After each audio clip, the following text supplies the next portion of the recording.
of my whiteboard videos, but this is where I was leaning towards. I was leaning towards, okay, what is a dollar? It's a unit of work. When you have a credit card, you're going to get something now, even though you haven't performed the work yet. Okay? And that might sound like a very good idea at first, but in actuality, you're just making somebody else money. You could either be constantly $5,000 in the hole, or you can be $5,000 have in your bank account. It's very, weird. I always have cash on hand. I'm in the plus, but I had to train myself to act like that. I remember I used to have a credit card. I had $5,000. I was in the hole, and when I was younger and stuff, same thing. Out of school, didn't have a job, started spending on the credit card, that sort of thing, right? So I'd get down to 3 or 2,000. I'd be like, oh wow, I'm down to 2,000. It's time to buy something now. You know what I mean? And it's that sort of mentality. So, now it's quite the opposite. Now it's like, oh man, I'm going under like $8,000 or $10,000. Oh man, I'm getting nervous. I don't have enough. Now I better save up some and get over. Some people are like, they don't feel comfortable. If they go under 20,000 in their bank account, they don't feel comfortable. It's just how you train yourself. It's how you spend. And I don't believe that credit cards are very healthy in the economy. I just don't believe it. You should have cash when you're going to buy something. But see, they don't want you to have, they don't want the system to be like that. There's lots of bad stuff that's bad for us. Cigarettes, credit.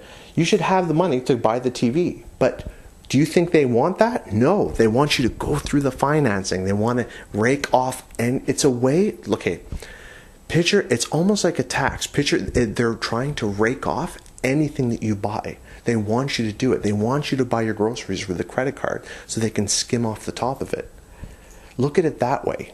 If they were to eliminate the credit market now and they didn't have that easy way of extending credit to everybody, I'm telling you, it would be devastating. Like people's retirements would go like that. It would be bad. If they made homes tough to get and people weren't taking out these loans, it would be really tough. In my day, when I was a kid, you had to have 25% of the money down for the total price of the home.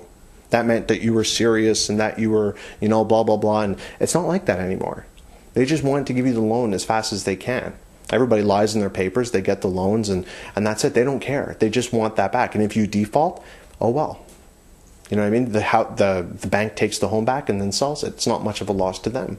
So you got to really, you got to understand. And no, they don't teach about this stuff in school. Okay? They don't teach about this stuff in school at all. Should they teach about it in school? Probably not. I no longer even believe in a public school system. It's funny though, the private Jewish schools, they teach all about finance and all about these money issues. And I'm really glad that people are starting to talk about real issues that affect their lives, because the whole world, medical research, everything that we do while we're here is all about working. It's about money. It's about just the exchange of it and leaving our mark, after we go. And this is what it all comes down to. And the money thing could really, really affect your life negatively. And it's not a nice thing to do to our citizens. It's not a nice thing that we do to ourselves. And it's not a nice thing that, I shouldn't say we do, that they do to us. It just really isn't. And the solution is, hey, we don't need those credit cards. That's the solution. You save up for something if you want it. Sounds fair to me. If you're going to at least do something, at least have a $1,000 limit or a $500 limit on the credit cards. I know it makes buying stuff online much easier. So, I'm not everybody is equal. Not everybody can handle, not everybody's equal. I was in credit card debt for a lot of, 10 years ago, I was in a lot of credit card debt. All my friends defaulted on their payments. They couldn't pay it. Okay?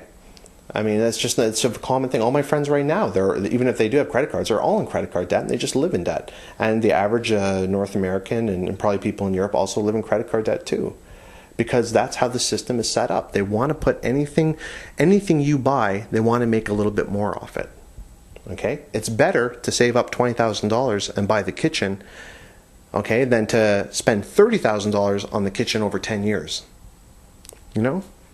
But they want that $10,000 from you. That's what they want. That's how they make money now. They're not interested in investing into your company or your innovation or your ideas. They're no longer doing that anymore. That's why you're not seeing any kind of new innovations. You ever notice that? This last 10 years, there's been nothing. An iPod, that's nothing new. It's repackaged, but the new technology, it's not there anymore. And this is why, because we're not putting money into innovation. because banks and lending institutions simply aren't. There's no such, oh, I'm going to present my idea and they're going to invest in my company. Yeah, right. Private investment, that's almost impossible to get. That's like 1 out of every, 500 people are able to secure private investment for anything like that. So, I mean, anyways, you get what I'm trying to say. The system's broken. The union systems are broken. All this baby boomer, government protected 401ks, pensions, unionized GM, it's absolutely insane. And it's unsustainable when you expect people at the bottom of the pyramid, 84% of people, to go to work every day, never even having a pension, to be used and abused in order to give these other people at the top of the pyramid their pensions. It really is a class-based society. That's what it is. And it needs to be broken down. Okay? Why do you think the immigrants are here? They want as much money changing hands as possible. Forget what it does to our salaries and forget what it does to the people at the bottom of the pyramid. They don't care about that. They just want people to come in, buy a house, and get a credit card. That's what they want them to do.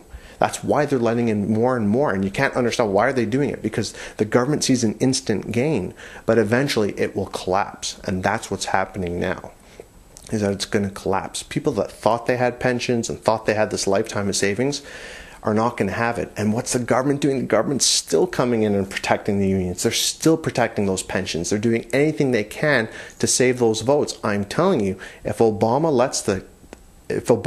does anything with anybody's pensions, and Obama actually lets the economy tank and people lose their pension money and their retirement savings, he's not going to be elected in again. Trust me. So it's now become a partisan political issue.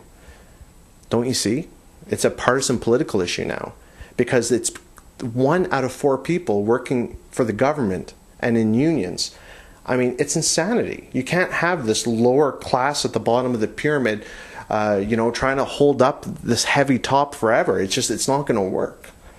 You know what I mean? It's people, it's gangs of thugs price fixing their own wages high and being entitled to these pensions and stuff. Why is it that a teacher that works part-time, part-time work, that anybody off the street can literally do? Here's the book and here's your lesson today. That sort of thing. We've all had the terrible teachers. It's not hard work. Why is it that these people are just put on this pedestal, given $70,000, lifetime pensions, multiple benefits, multiple pensions, early retirement, all these sort of things? Why are they given so much? Why? For every 20 kids, there's one teacher. And when all the teachers sit there, and when a politician is good to the teachers can get together in the district. We have a school here, school there, school there. When all the staff members in the union get together, they can weigh over any election they want to. That's why the unions are here. That's why the government is so big, and that's why they're trying to protect these pensions. That's why they're not fixing the credit card issues. And who pays for it in life? We pay for it. The bottom of the pyramid pays for it, not the top of the pyramid. They're out for themselves at this point. And it's a complex issue, and it's hard to tell people. It's hard to get people to understand that, but the system is broken. It's been hijacked already. Are we going to have a day where the bottom of the pyramid is getting 95% of our money taken away simply to give it to the people at the top of the pyramid? Is that what we're going to do? We're going to go back to kings and queens and the noblemen at the top of the pyramid, which would be the government worker. You know what I'm trying to say? It's broken. It's busted. It's been hijacked. It's partisan. It's Angry Canuck, and we got whiteboard videos coming soon, so stay tuned.